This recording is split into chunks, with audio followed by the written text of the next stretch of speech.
दोस्तों नमस्कार, मैं आपका दोस्त करमपाल। हरियाणा कांग्रेस ने अपने 8 लोकसभा प्रत्याशियों की सूची जारी कर दी है। इस सूची में कई चौंकाने वाले नाम हैं। आप अपने कमेंट्स लिखें कि कांग्रेस के जो प्रत्याशी उतारे हैं उनमें से कौन में जीत की संभावना ज्यादा है और कौन लूज कर सकता है, कौन से मजबूत प्रत्याशी हैं। खास बात यह है कि वीरेंद्र सिंह डुमरखा के बेटे जो बीजेपी के सिटिंग एमपी थे ब्रजेंद्र सिंह, उनकी टिकट काट दी है और किरण चौधरी की बेटी श्रुति चौधरी की टिकट भी काट दी है। यानी कि वीरेंद्र सिंह डुमरखा और किरण चौधरी को बड़ा झटका लगा है। और सबसे बड़ी खास बात है, करनाल में पूर्व मुख्यमंत्री मनोहर लाल खट्टर के खिलाफ युवा पंजाबी नेता दिव्यांशु बुद्धि राजा को टिकट दी है। कहीं चर्चाओं में उनका नाम नहीं था, शुरुआती पैनल में एक बार जरूर उनका नाम जुड़ा था। दिव्यांशु बुद्धि राजा दीपेंद्र सिंह हुड्डा की टीम के सदस्य हैं और यूथ कांग्रेस के हरियाणा के प्रदेश के अध्यक्ष रहे हैं, तो अब भी वो अध्यक्ष हैं। दिव्यांशु बुद्धि राजा यूथ, एक युवा पंजाबी नेता, उनको खट्टर के खिलाफ उतारा है। यानी कि दोनों पंजाबी नेता वहां हो गए हैं, एक बुजुर्ग और एक यूथ पंजाबी को पंजाबी के खिलाफ खड़ा करके कांग्रेस ने बड़ा गेम कर दिया है। और सबसे बड़ा गेम किया है हिसार में।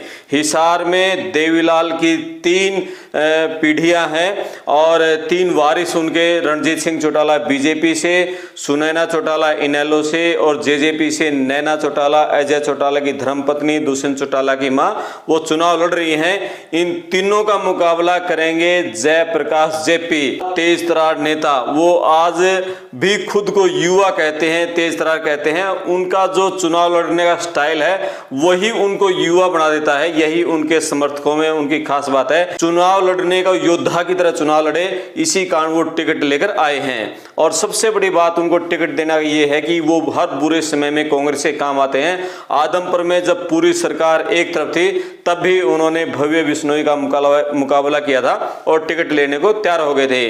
ब्रजेंद्र सिंह को लेकर कांग्रेस ने एक सर्वे करवाया और उस सर्वे में यही आया कि ब्रजेंद्र सिंह ने और वीरेंद्र सिंह ने 10 साल तक सत्ता की मलाई खाई और जब किसान धरने पर बैठे थे, लगातार किसानों की मौत हो रही थी, तब ब्रजेंद्र सिंह बीजेपी के एमपी थे, उस समय उन्होंने इस्तीफा क्यों नहीं दिया? यदि उनको टिकट दी गई तो कहीं ना कहीं कांग्रेस का नुकसान हो सकता है। और एक जुझारू नेता जयप्रकाश के पक्ष में काफी माहौल बना। और बड़ी बात है, भूपेंद्र सिंह हुड्डा ने जयप्रकाश की तगड़े तरीके से पैरवी की और एक ऑडियो वायरल हुआ था वीरेंद्र सिंह डुमरखा का, जिनमें वो कह रहे थे कि भाई सोनीपत से टिकट दी गई तो ये हुड्डा कुछ खेल कर सकता है, अपने लिए हिसार सुरक्षित है। तो हुड्डा ने खेल कर दिया और वीरेंद्र सिंह के बेटे ब्रजेंद्र की टिकट कटवा दी। रावदान सिंह को भिवानी महेंद्रगढ़ से टिकट देकर कांग्रेस ने बड़ा खेल कर दिया है। और भिवानी महेंद्रगढ़ जो लोकसभा सीट है उसमें 4 हलके हैं, वो आपके महेंद्रगढ़ जिले के हैं और जो 5 हैं वो भिवानी और चरखी दादरी के हैं।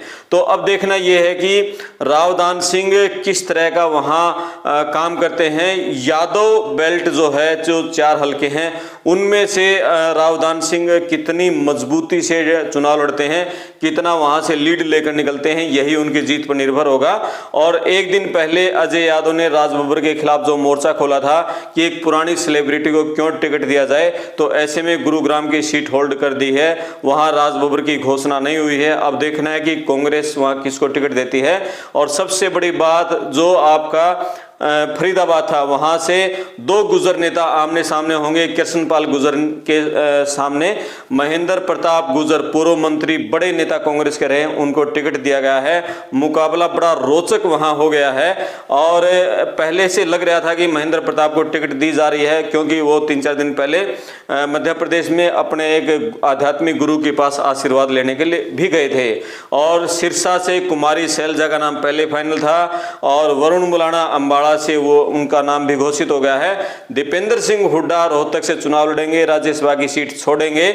और जो पहली एक फेक लिस्ट थी उसमें आशा हुड्डा का नाम था, लेकिन जो अब नई लिस्ट आई है, फाइनल लिस्ट आई है, असली लिस्ट आई है, उसमें दीपेंद्र सिंह हुड्डा रोहतक लोकसभा से चुनाव लड़ रहे हैं। सोनीपत से सतपाल ब्रह्मचारी बीजेपी के ब्राह्मण नेता मोहनलाल बड़ौली के खिलाफ मैदान में उतारे गए हैं। सफीदों हलके के गांगोली गांव के रहने वाले हैं, बड़ा ब्राह्मण चेहरा है। और एक खास बात बता दें कि मोहनलाल बड़ौली ब्राह्मण हैं और बीजेपी ने उनको सोनीपत से टिकट दिया, लेकिन अब तक करीब 1 महीना हो गया है, किसी ब्राह्मण सभा ने, ब्राह्मणों के किसी संगठन ने खुलकर उनका साथ नहीं दिया। वो सतपाल ब्रह्मचारी का इंतजार कर रहे थे। यदि सतपाल ब्रह्मचारी मैदान में आए तो वो असली जो मंदिर वाले जो पुजारी हैं, मंदिर वाले जो ब्राह्मण हैं, उनका समर्थन हमें करना पड़ सकता है। इसलिए अभी हम किसी के पक्ष में कोई फैसला नहीं लेंगे। तो ब्राह्मण समुदाय सोनीपत में किस तरफ जाता है, ये बड़ी देखने वाली बात रहेगी।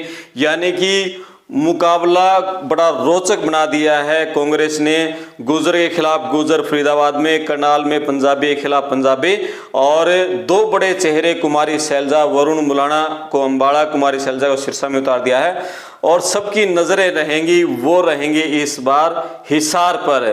पूरा देवीलाल के परिवार के 3 वंशज और आपका एक जेपी, वही जेपी जिसने कि देवीलाल परिवार के नीचे रहकर उसी की छत्र छाया में अपनी राजनीति शुरू की थी।